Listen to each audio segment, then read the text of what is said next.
our stock of the day is TechnologyOne. The company is making its first global acquisition, paying just over $22 million for a UK edtech firm.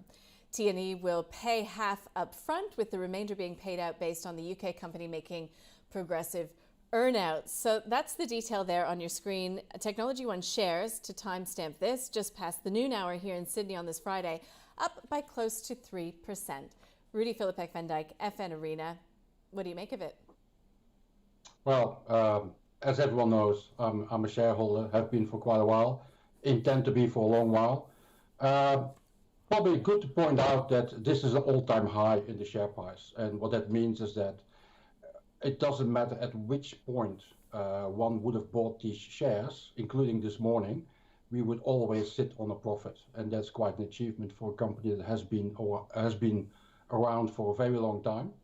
And for everyone who's a value investor, I'd like to make a comparison with the banks and with Harvey Norman and etc. So that the difference there is quite pronounced. Now, today's acquisition is actually more of a sentiment booster, I believe. TechnologyOne grows about mid-teens every single year. That is predominantly on operations in Australia. A few years ago, it did go into the UK. That has been a rather slow progress being made there. I can only assume that a pandemic doesn't really help. I mean, today's acquisition, to put that in perspective, this is a company that has about 100 million in free cash flow on an annual basis. It makes an acquisition of 20 or 22 million, so it's actually quite small. But what it does do is it probably improves its market entrance in the UK, and that's obviously why the acquisition has been done today. So it basically improves its ambitions in the UK. And that is what the CEO said, just accelerating that growth in the international higher education sector. It's also really leveraged to government sector as well, Claude. I think what Rudi was implying in that answer was that, you know, TechnologyOne is a buy today. Well, I wouldn't be surprised if that's exactly what he was implying, because TechnologyOne's well known to be one of his favorite stocks that he's liked for a long time. So yeah, full credit to you for that, Rudi. Good call.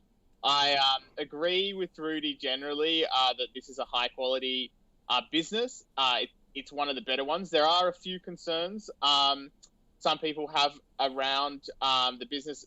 It can get a bit confusing because the first half cash flow is always negative. So if you just look at the most recent results, it looks like their cash flow is really bad. That usually bounces back in the second half.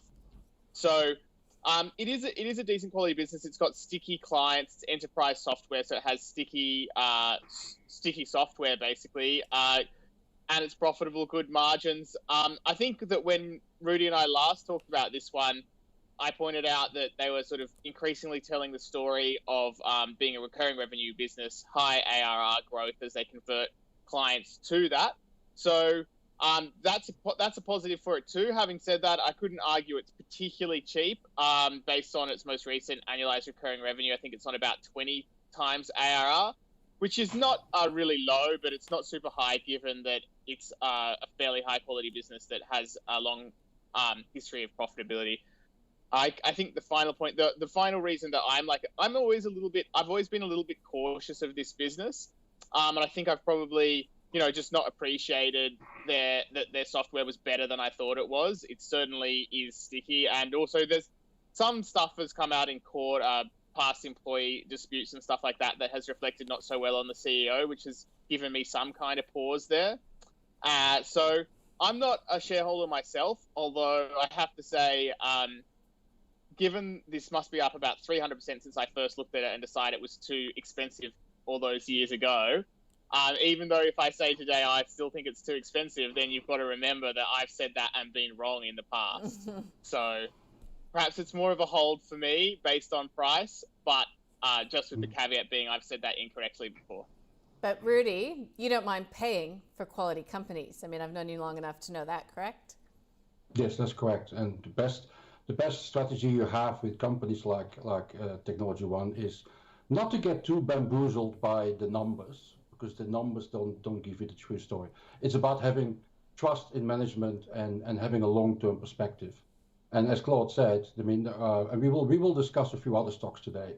If you are waiting for those stocks to become cheap, you will never buy them, and that means you are going to miss out on tremendous returns. And investors should at times adjust to the overall environment and not get too bogged down in waiting for a low PE, which they will never get unless disaster strikes, and that's the time where you don't want to buy them. Yep, got it. All right, so that's the stock of the day, TechnologyOne.